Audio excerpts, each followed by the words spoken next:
Hey, yo, I want to talk about March of the Machines Aftermath, the non-draftable 50-card micro set printed for Standard that followed the main set March of the Machines. Confusingly sold in something called Epilogue boosters that only contained 5 cards but looked so similar in marketing and packaging to the set that it followed that many struggled to tell the difference, allegedly resulting in at least one person accidentally being sent Aftermath incorrectly before its release date.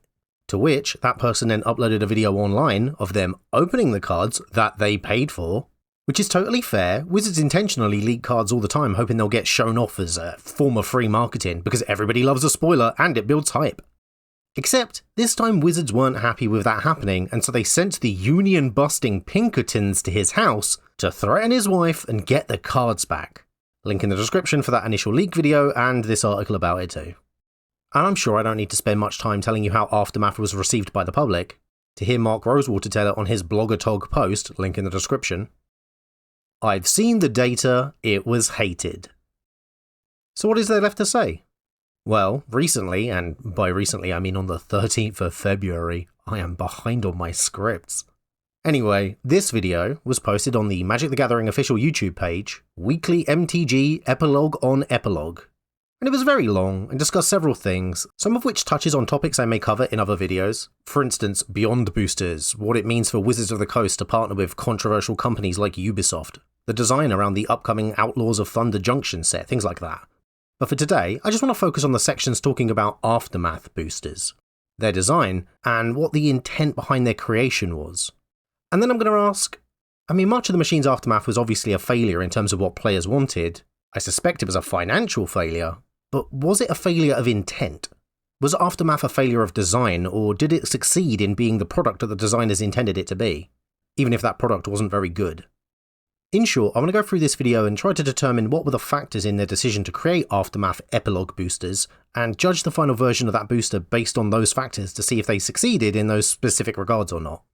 So, the video starts and we're introduced to Communications Director Blake Rasmussen and his guests, 2 product architects, Max McCall and Ezekiel Gordon. Forward warning for all you Ezekiel Gordon fans out there, he does talk a lot in the video, but it's not really about Aftermath boosters, so he's not really going to make an appearance in this video again. Anyway, at about 4 minutes in, Blake says he wants to start broadly with what was sort of the genesis of the idea for Epilogue boosters, which were the type of booster that Aftermath was sold in. Max is the one who answers, and it's very long, but from everything he says here and some later parts in the video, I think it appears that Epilogue boosters came about as a result of 5 key desires. They don't say it that way, that's my interpretation, so, comment below if you disagree or think I've misunderstood or whatever. But I'm going to take a look at each of these 5 desires or reasons they had for creating the booster, one at a time, and then judge whether I think they've succeeded in their ambitions or not. Here we go. Number 1. They said they knew March of the Machines was the capstone of the Phyrexian arc, but moving straight from that set into Wilds of Eldraine was, in Max's words, unsatisfying because we weren't going to sort of pay off all of the character moments that we had been building up to across the Phyrexian arc. He later uses Chandra and Nissa not being able to have their moment in the main set as an example of this. So ambition number 1, Aftermath was an attempt to give characters their moment. Did they succeed in this? Well, from a quick look at the named characters depicted in cards, it seems that only these 8 actually have flavor text. Everyone else is just sort of standing and posing with no context for what the card is supposed to mean or represent. And even then, with the flavor text, it can be inscrutable as to what's actually happening.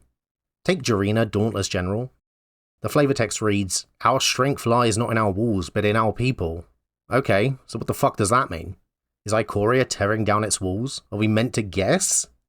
I think the best card to convey its meaning is probably Nashi, Moon's Legacy, with the flavor text that reads, "The story circle continues." And if we look at the art, we can see Tamio's ghost in the background, which implies he's carrying on her work. But even then, okay, what does that mean? What's happening? How is this Nashi having his moment? Let's look at Max's example. Chandra and Nissa appearing in Open the Way. No flavor text. Is this it? Is this their moment? Yeah, they're holding hands, but you can't even see their expressions. This is nothing. So to the first point, no, I don't think that the important characters have been given their moment. I think this is a failure. For the second reason they made these boosters, Max says, the idea of March of the Machines The Aftermath was let's tell literally an epilogue of the story of the Phyrexian arc, so we can see what happened to all of these worlds that got invaded, what happened to all of these characters, and how they're dealing with things. So in short, what I think he's saying is give the narrative an ending, or a third act to the story if you will. In essence, he's acknowledging that you can't tell a satisfying beginning, middle and an end of a tale in one set, and they wanted epilogue boosters to be a solution for this. So did epilogue boosters solve this? Well, looking at cards like Spark Rupture, Deification, the Kenrith's Royal Funeral, I mean, are these cards enough? Does this feel like a satisfying ending to those stories? I was going to go into more depth here, but whilst researching I came across a section on the MTG wiki, link in the description because it is an invaluable resource. They list all of their sources, making it much easier for me when I want to find something related but obscure or re-find old articles that I've read and whatnot. But yeah, I read their section about the story of Aftermath and honestly I couldn't have put it better myself. I'm just going to read it to you. Although marketed as a story-focused micro set, there was no story spotlight cards in Aftermath. Many cards also lacked flavor text, and the set was only accompanied by 2 story articles. This left the story unexplained. So no, if they wanted to design a set to round out the story, they've failed there too. Next on the list. The third reason I could find was when Max said, "We made the epilogue boosters which were constructed to give us an opportunity to tell those stories, and to be a space for people that are not as excited about the world of Magic shifting from set to set all of the time. Give them a little extra moment with stories and build a product for them." Okay, so basically, make a product for people like me. People who think the game was better when we could actually spend some time on a plane and get to know it, instead of the current system of being shown spoilers for the next plane before the current one is even out yet. Did they succeed?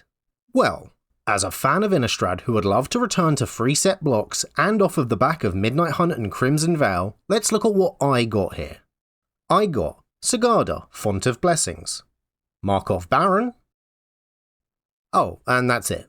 Just these 2 cards for me then? Right, okay. Oh, and look at that! Neither of them have flavor text. I mean, Christ, take a closer look at the artwork for Markov Baron. What are we meant to be learning here? Is this showing us that Markov Manor is fully rebuilt? Hadn't that already happened by Crimson Vow? Isn't that where Olivia woke up Edgar? Or am I meant to be looking at the fact that this dude is sitting in a chair made out of a Phyrexian? Because, okay, what does that mean?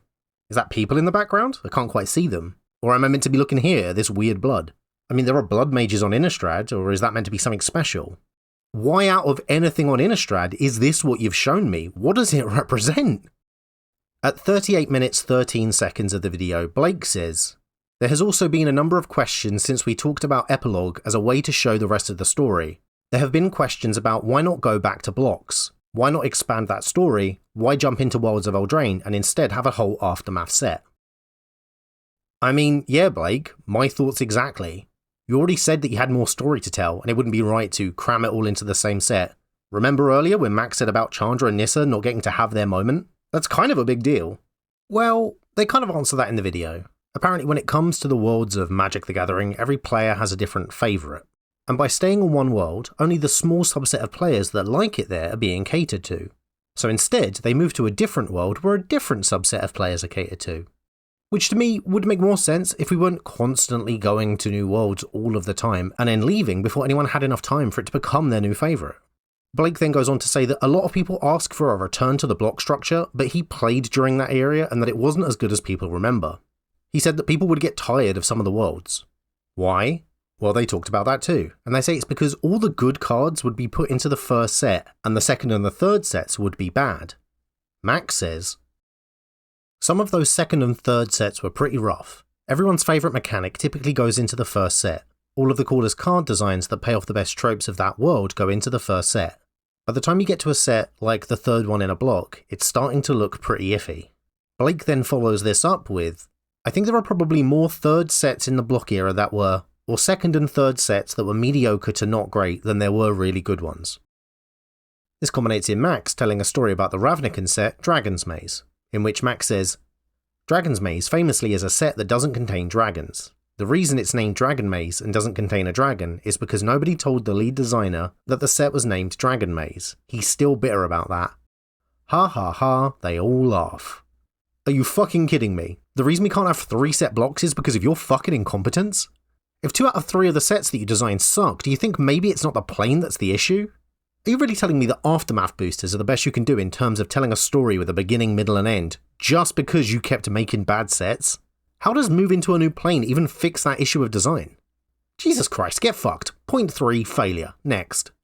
Okay, for number 4, Max says, One of the things about an epilogue is epilogues are short, so we knew that we weren't going to be able to build a full set of these kind of little vignettes about all these characters. Okay, so they wanted it to be a small set for some reason. Sure. I guess because they struggled to design a full set apparently. Well, I'll give them this. Packs only had 5 cards, and there were only 50 cards in the set. That's pretty fucking short. So I guess this one is a success. I have no idea why this is something that they wanted though. But hey, next.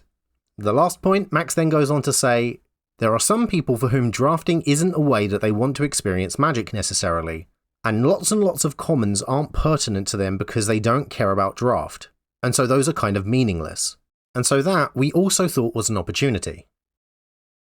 That last point is tricky because he's saying he wanted a product for people that don't draft, but there's lots of products for people that don't draft. Jumpstart, Commander Precons, every release that had non-draftable set boosters. But then he says, we wanted to make a product that's a smaller booster that's not draftable that only had these characters and story moments that aren't really suitable for commons anyway. Which is collector boosters? He sounds like he's talking about collector boosters. I think the number 5 intent was make a new type of collector booster that's cheaper to purchase. Or perhaps more accurately, create set boosters again, but take out the commons, replace them with nothing, and then charge the same price. Or at least that's my interpretation, which I'm unsure on. Do you think I've been fair here? Again, let me know in the comments below. But if I'm right, and their 5th reason boils down to sell packs that you can't draft without commons at full price, or just sell less but earn more, then to figure out if they've succeeded, we need to look at the price. But as Blake says at 15 minutes 20 seconds when reflecting on Aftermath packs, we don't set MSRP, and so we can't get into specifics unfortunately, but as they just mentioned, we did hear the price feedback. Whoa, when they're talking about price feedback from the players, that's not a good sign for a set. So exactly how much were these 5-card epilogue boosters being sold for? Well, as he said, Wizards don't have an MSRP for their product anymore, which as you saw, gives them a lovely shield to hide behind when people want to complain about the price.